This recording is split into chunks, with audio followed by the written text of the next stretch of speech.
Sabay-sabay natin isigaw. Mahal na bigas! Mahal na bigas! Mahal na bigas! Mahal na bigas! Mahal na kuryente! Mahal na kuryente! Mahal na kuryente! Mahal na kuryente! Mahal na tubig! Mahal na tubig! Mahal na Pangulo! Mahal na Pangulo! Mahal na Pangulo! Mahal na Pangulo! Mahal na bigas! Mahal na bigas! Mahal na tubig! Mahal na tubig! Mahal na kuryente! Mahal na kuryente! Ito po ang panawagan sa ika-128 na anibersaryo ng Araw ng Kalayaan. Totoong malaya na nakakapagsalita ang sambayan ng Pilipino, subalit hindi malaya ang karamihan sa atin sapagkat walang kapasidad na bumili ng mahal na bigas, mahal na tubig, at mahal na kuryente.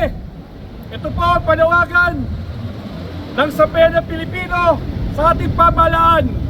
Tunay lamang tayo magkakaroon ng kalayaan kung may kapasidad ang bawat pamilyang Pilipino na makabili ng abot kayang presyo ng bigas, abot kayang presyo ng tubig, at abot kayang presyo ng kuryente.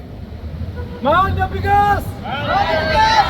Mahal na tubig! Mahal na tubig! Mahal na kuryente!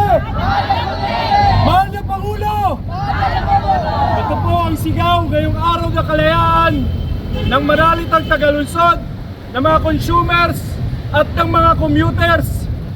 Panawagan natin sa ating mga nasa pamahalaan ngayong Araw ng Kalayaan. Mabuhay ang Pilipinas! Kalayaan mula sa mahal na presyo ng kuryente! Kalayaan mula sa mahal na presyo ng tubig! Kalayaan mula sa batas sa presyo ng bigas!